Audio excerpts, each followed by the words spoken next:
So some reflections now on Budget 2019.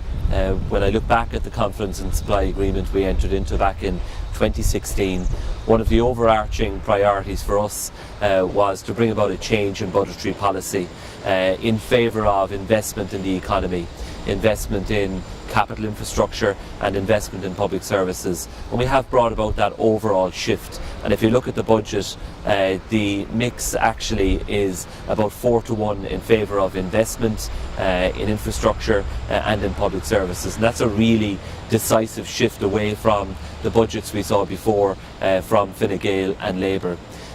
We prioritised housing in relation to this budget.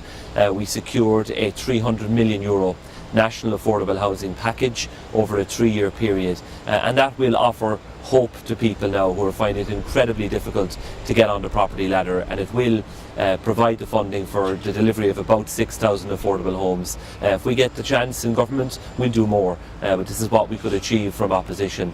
Also, we secured enough funding now for the delivery of 10,000 social houses next year, which is a really significant and important development as well.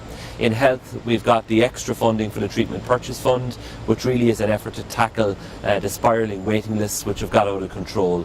We got additional resources to deal with the appalling waiting lists of up to 3 years for young children waiting for special needs assessments, and also additional resources for home care packages, home help hours, the details we will see in the HSE service plan.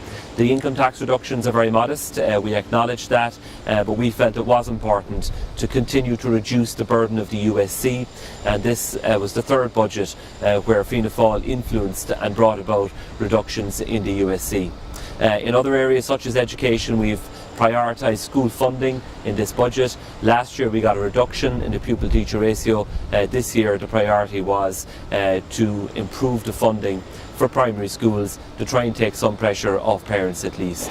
The Rainy Day Fund, which is an important initiative, a time in our economy is generally going quite well, that we put some money away for the inevitable downturn or the inevitable shock that will come in the future, so that we can avoid the type of really tough decisions that were made in the last 10 years to raise taxes and cut spending. So this wasn't a Fianna Fáil budget, we didn't write the budget, we're not in government, but we had some influence, and I think the budget is better for that influence.